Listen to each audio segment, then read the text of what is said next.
Welcome to the episode of Locked In. This episode is going to be going over my review of the Garmin 200 in 2017. Is it relevant? Do you care? Should you? Or is it just the steal of the century?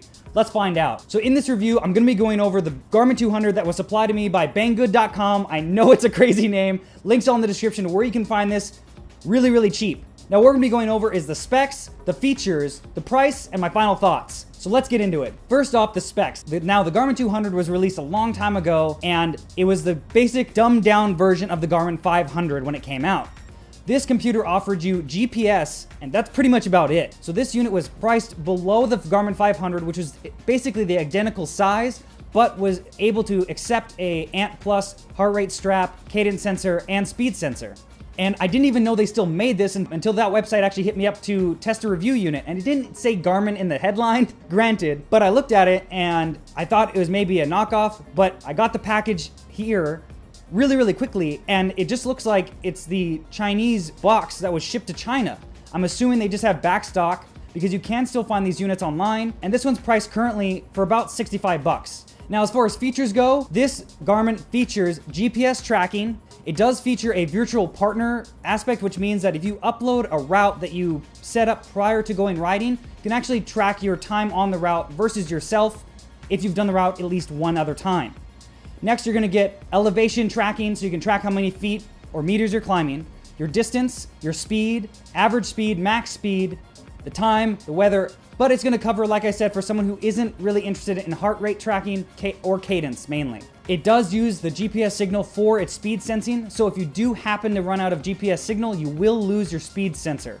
This has only happened to me in the past with other Garmin units, usually in the canyons, where if I'm going through a big fat tunnel, I might lose it for a few seconds, but realistically, I've never had an issue being anywhere or I lost it for an extended period of time. Typically, it was mainly 30 seconds to a minute max, which is not gonna affect your ride really overall. Granted, unless there's a segment in there you're trying to kick ass on. Another feature is it's gonna be using still the current standard Garmin mount. It is provided with the older Garmin stem or handlebar mount that you can mount in multiple places. You can even put this on your frame depending on how fat your frame is. This unit came with a ton of different size O-rings to mount this to your stem, handlebar, top tube, wherever you kind of really want to put it. And it still works with the current Garmin front mounts, bar flies, or any other style of mount that you have or want to get that works with a Garmin mount. Now on to price. Now prices are always going to fluctuate and they're going to differ between websites, but the last time I checked on this, it was currently about 65 bucks and that was shipped. So now on to my final thoughts.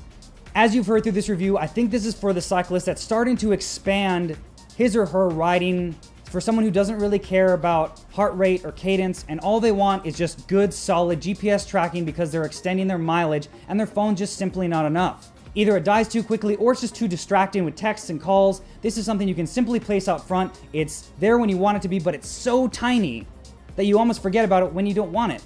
And like I said, it's not going to be something that won't work or you have to get a separate or rare mount to mount it. It works with every single current Garmin mount, which is awesome.